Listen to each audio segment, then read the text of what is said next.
Hey everybody, welcome back to day 3, Breakfast with Bob, our 70.3 World Championship edition from beautiful Marbella.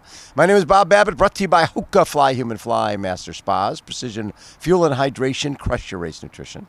Deboer, Outrigger, Kona Resort and Spas, stay longer, save more. TriFind, and of course our Challenged Athletes Foundation. Our next guest from the UK, Lizzie Rayner, joins us. How you doing, Lizzie? Yeah, good. Thank you so much for having me. It's such a treat. We've never met before. This is pretty fun. No, I was excited when you sent me a message asking to be on the show. So, well, yeah. Look at you've had a really, really good season. You're 3rd in Valencia, and 2nd, and a 5th, and a 2nd in Portugal. Are you First happy? in Portugal. I'm sorry? I won in Portugal. You won in Portugal. Yeah. I got my numbers wrong here. 408, but 408. Twice? Yes, but you won there. Congratulations. Thank you. And when you win there, and actually, no, you won in Portugal 2024. Did you win again this year? Yeah. You won 2 in a row. Yeah. Look at that. You're a double champion in Portugal. Yeah. What is it about that race that's so good for you? I don't know. It's my 3rd. I've raced there 3 times. Yes. In 2023, it was my 2nd pro race. Right. Came 11th. And yeah, I've been back last year and this year, and it's an amazing location. The crowds are Crazy, right? Yeah, like amazing. And the course really suits me. And I don't know, just Yes. really, it's amazing. Yeah, Does this course suit you? I think so. Yeah, you like the climbing? I like the climbing. I like the descending.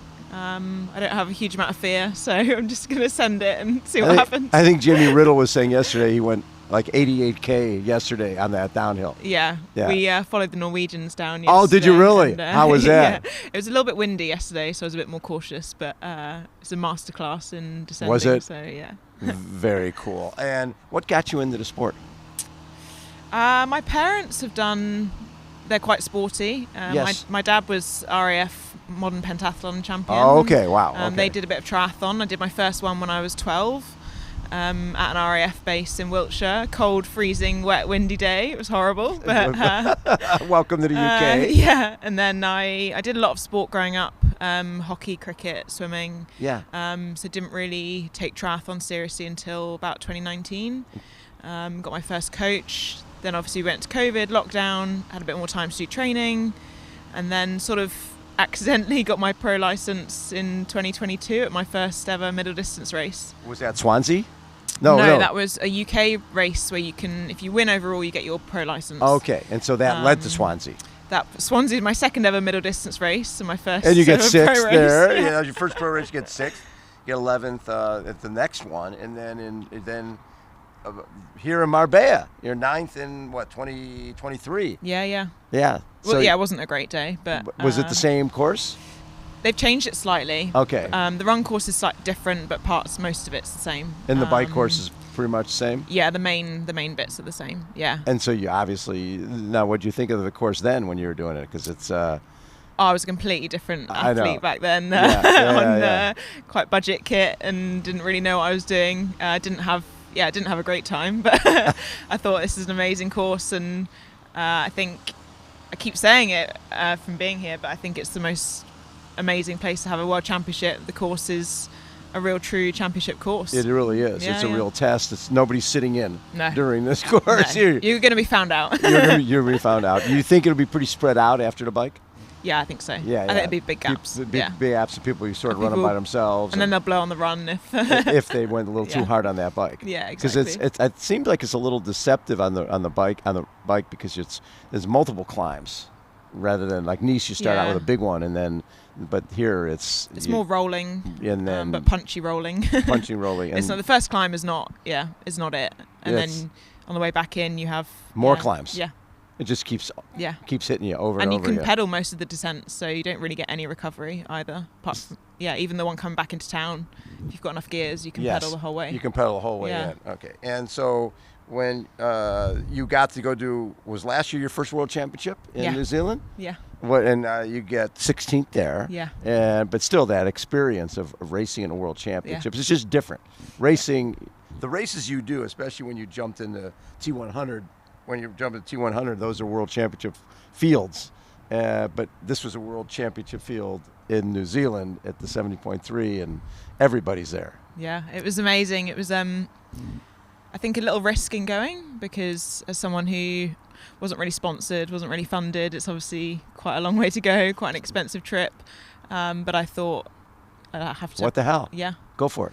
And had a really good day. I was really, really pleased with my performance. Had an amazing trip, another fantastic location. Did you stay later? Did you stay afterwards? No, I actually flew home 2 days later, which was quite rough. Yeah. But it was so close to Christmas that I wanted to be home. And, exactly. I totally get it. But that was amazing. And I remember saying to someone in transition on race morning, I was like, I'm not nervous. Why am I not nervous? And I think I knew I belonged in that field. And yes. You'd put the work in. Yeah, I'd put the work in, and I think same as this year, like T100, I didn't intimidated isn't the right word. I was like, this is where I need to be. That's so I'm cool. excited to feel that on Saturday. I think I put a bit more pressure on myself for this race, but did early on had you given thoughts to more the Olympic format, or did you feel that you liked this more? I think because I came into the sport, a bit later on, especially in the UK, unless you're on some sort of pathway since the age of 10, 12 years old. You can't, unless you're Lucy Charles, you can't really break into that circuit. And I think I've always been a bit more of a diesel engine. A Chrissy Wellington. Yeah, maybe not that. that diesel. I'm not going That's long a high yet. Engine. Yeah. I'm not ready to go long yet. Oh, but, really? Yeah, no, not yet. I don't want to. I'm really enjoying middle distance and really think it's what I'm good at, and I'd like to, really capitalize on that. Yeah. Well, and the reality is, in this day and age, between T100 and 70.3 and Challenge, you can make a really, really good living and you don't have to go do Ironman anymore. Yeah. It used to be you sort of had to, but now you don't have to. And I feel like now you really have to specialize. I think it's unless you have the odd talent like Kat who can do everything. Yeah. But I think the standard now is so high across the board that I think you have to put all your eggs in one basket, and I don't feel like you can dabble as much as maybe you used to be able to. Well, and also the thing is, once you make that move to the full, just the amount of recovery and the commitment of the season, and it seems like you enjoy racing. Yeah, and it's gaining that experience, and I want to be able to race as much as I don't race too much, like 6 or 7 per season. But it's enough to learn from each experience, but also have a good performance each time. Like I don't really feel like I feel like it's enough for me. Right. You like you said last year when you were at 70.3 Worlds, you felt like you belonged. You felt like you weren't nervous beforehand. Was there a race that led you to believe I belong here? Well, I actually remember feeling that at my first pro race in Swansea. First one? Yeah. Right away? Yeah. I stood on the pontoon with Kat Matthews, and Alistair Brownlee was racing that day. Yeah. I was obviously a bit starstruck, but I was like, I just feel like I belong here. Yeah. There's it was really bizarre because I've always had a bit of imposter syndrome and never quite felt good enough in a lot of stuff I do, but actually I was like, this could be my thing. Isn't it fun when you find your calling? Yeah. When all of a sudden you realize this is what I'm meant to do. Yeah. It's really special. That's really special. And it's paying off. I really took. Yeah. I jumped in with 2 feet, and I quit a job I was working at the time, moved back home, and what type of work were you doing? I was working with a professional cycling team out in Girona. Oh, wow. So I was there for 6 months, but was having a bit of a horrible time. Were you cycling with them? No. Just working. Working. Yeah. Oh, that's a lot of work. That's 24/7. People don't realize. I've seen those guys at the races, and it's just so much work. It's just brutal. Getting the bikes ready, and oh my God. And when I wanted to train at the same time, and I think it's a good life if you have nothing else. But I wanted sport, and I wanted to do my own thing. And I remember sending the girls out every day on their rides, and I was like, I want to be on that side of the fence. So I came home to do that race in the UK where I won and qualified for my pro license, and I thought I've got to do this now, and why not? Yeah. So now, did you have a swim and bike and run background? I grew up swimming, but not at that high level. Like recreational or no, swam high club. School. Yeah. Okay. Like 3-4 times a week. Nothing major, but I still think it's stood me in good stead for. Well, it teaches you discipline. Yeah. Yeah, and this year, all my 70.3 races, I've been front pack swim. So, also thanks to my coach, who's a former Top swimmer. Yeah. So that sort of helps. Kind of helps, yeah. Yeah, but yeah, I love it. This year was, the win at Portugal, a second, a third, a fifth, and not top 10, everything you've done. So you do belong. Yeah.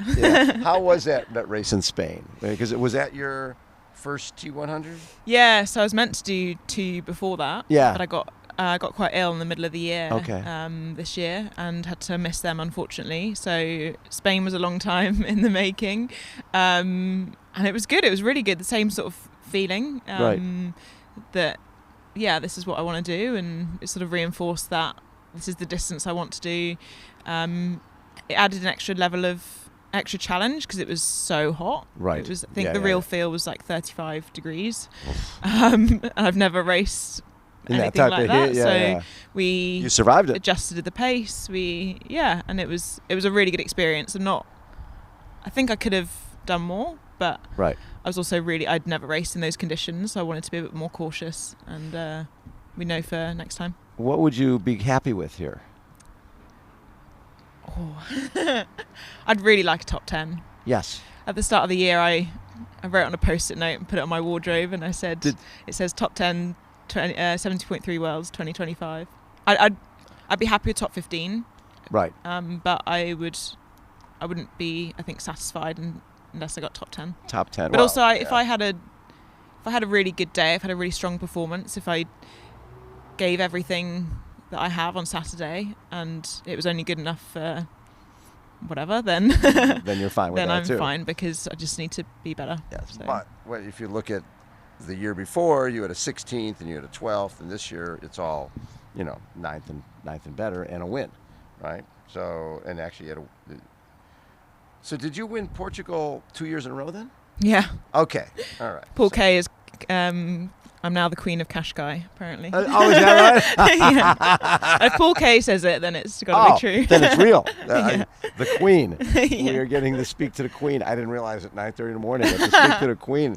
That is really, really cool. And next year, a lot of the same. Try to do some T100. Mix I in think some so. 70.3. Yeah. I'm going to try and do more 70.3 Pro Series races. Yes. But with a really big target on Nice for Worlds. Yes. Because that's a course that really suits you because you like the climbing and you like the descending. The descending doesn't scare you. No. Yeah. And if the descents are going to scare you, Nice is the place, because those are some sheer drop-offs. Yeah, on those. we were there I went to watch the men's Ironman World Champs. You did? Yeah, and we rode the 70.3 course, which I've never done before. What'd you think? Yeah, I loved it. You loved it? Yeah, absolutely loved it. So very cool. Got me really excited. So that's going to be, the main focus of next year. But much of the same. I like it when we have 70.3 courses they're not just cookie cutter, they're really unique. And this one is really unique. Yeah. This one suits you as well. Yeah. And the run is all different types, like you're on sand, you're on concrete, you're on wood, you're on the hard pack stuff. It's a really unique run. Yeah, definitely. And it's something maybe you give a bit more thought to your shoe choice. And exactly. I remember doing this race in 23, and even just the little rises over the bridge, they get really tough. They get really tough, I know. Yeah, because it's not like you're getting anything from the bridge when your thing is just giving way. No, and it's also not that even on the foot, so you have to be careful and try and stay. Yeah, exactly. Probably all about your fueling. Just Love keep on top of the carbs. Lizzie, really a treat to get to meet you. Thank you. Too. Have yourself a great race on Saturday, and hopefully we'll chat afterwards. Yeah, cheers. Thank you. Love it. Lizzie Rayner has been our guest. Everybody, again, day 3, Breakfast with Bob. Hold on, we will be right back.